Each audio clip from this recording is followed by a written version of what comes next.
सवाल ये है कि क्या एनटीए बिना पेपर लीक के परीक्षा कराने में असमर्थ है। इसके लिए ये समझना जरूरी है कि एनटीए में कौन है और ये कैसे काम करता है। एनटीए के स्ट्रक्चर की बात करें तो 14 सदस्य हैं इसमें। इसकी अध्यक्षता प्रदीप जोशी कर रहे हैं। 2023 में 3 वर्षों के लिए उनकी नियुक्ति हुई थी। प्रदीप जोशी यूपीएससी के सदस्य रहने के अलावा छत्तीसगढ़ और मध्य प्रदेश लोक सेवा आयोगों के अध्यक्ष रह चुके हैं। वैसे यूपीएससी के पेपर लीक नहीं होते हैं, उनका रिकॉर्ड बहुत शानदार रहा है। 1995 बैच के IAS officer Abhishek Singh NTA के महानिदेशक हैं। आज रद्द की गई परीक्षा पर डीजी अभिषेक सिंह ने एनटीए की तरफ से आधिकारिक बयान दिया है और ये कहा है कि चूक हुई, लेकिन पूरे प्रश्न पत्र लीक नहीं हुए थे।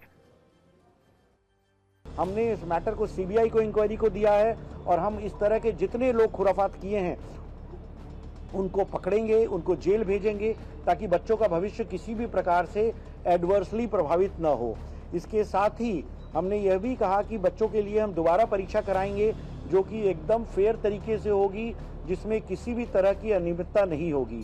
पेपर जो एडमिनिस्टर किया गया था 3 तारीख को, जो 4 वर्जन पेपर के होते हैं, उनमें से कोई पेपर मार्केट में नहीं आया, कहीं लीक नहीं हुआ है। जो पीडीएफ है उसमें बहुत सारे सवाल थे, उनमें से कुछ सवाल पेपर से मिलते आए हैं। तो मैं ये नहीं कहूँगा कि पूरा पेपर लीक हुआ है, परंतु यह जरूर कहूँगा कि एक भी प्रश्न अगर हमारे प्रश्न पत्र से मैच कर जाता है तो हमारी जो जीरो टॉलरेंस की और जीरो एरर की जो प्रतिबद्धता थी वह वायलेट होती है। हमारा जो प्रोसेस है वो वायलेट होता है और हम उसकी जिम्मेदारी लेकर के उसके ऊपर कार्रवाई करेंगे। रद्द और जांच वाली प्रक्रिया तो हो रही है, लेकिन सवाल ये भी है कि 3 मई की परीक्षा रद्द हो गई, आगे क्या होगा? परीक्षा दोबारा होगी, तारीख तय नहीं है। क्या फिर से परीक्षा के लिए रजिस्ट्रेशन होगा? नहीं, दोबारा रजिस्ट्रेशन की जरूरत नहीं होगी। एडमिट कार्ड दोबारा जारी होंगे क्या? क्या छात्रों के परीक्षा केंद्र भी बदले जाएंगे? नहीं, परीक्षा सेंटर में कोई बदलाव नहीं होगा। क्या दोबारा परीक्षा के लिए पैसे भी देने होंगे? छात्रों को कोई फीस नहीं देनी होगी। पहले चुकाई गई फीस भी अब लौटाई जाएगी। परीक्षा दोबारा आयोजित होगी, पैसे भी नहीं लगेंगे, लेकिन एनटीए को यह समझना होगा कि इससे छात्रों का जो नुकसान हुआ उसकी भरपाई नहीं होगी। और ये बात एजुकेशन एक्सपर्ट भी मान रहे हैं। आप ये तो एक्सपेक्ट नहीं कर सकते कि चोर चोरी नहीं करेगा। चोर की तो यही भाई वृत्ति है, वो तो करना ही चाहेगा चोरी। तो इसके ऊपर एक नेटवर्क तो बना हुआ है, पर ये नेटवर्क बार बार हमला करे, इसका मतलब कहीं ना कहीं सिस्टम में ढिलाई है।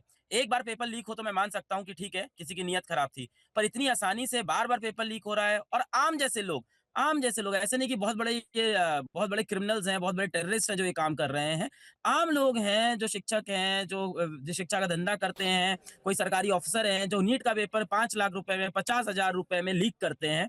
तो इसके अंदर कहीं ना कहीं सिस्टम की एक बड़ी फॉल्ट है और मेरे ख्याल से सजा का प्रावधान बहुत ही सस्ता है। कि अगर हम इसे रोकना चाहते हैं तो हमें इसके ऊपर ठीक ढंग से काम करना पड़ेगा।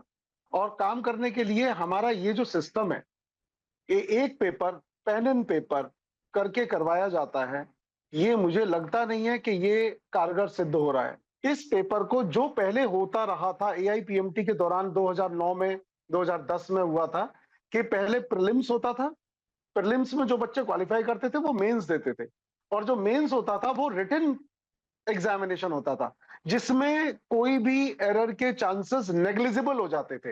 इसके तह तक जाने की जरूरत है कि कौन उसके लिए उत्प्रेरणा का काम कर रहा है, कौन ऐसा व्यक्ति है जो ये करवा रहा है। दोनों को सजा मिलनी चाहिए। आजकल पैसे कमाने के चक्कर में कोचिंग माफिया ने बाजार बना दिया है, अब बाजार से भी नीचे गिरा दिया। सेल्स टीम रख रहे हैं वो लोग, क्या मार्केटिंग टीम रख रहे हैं,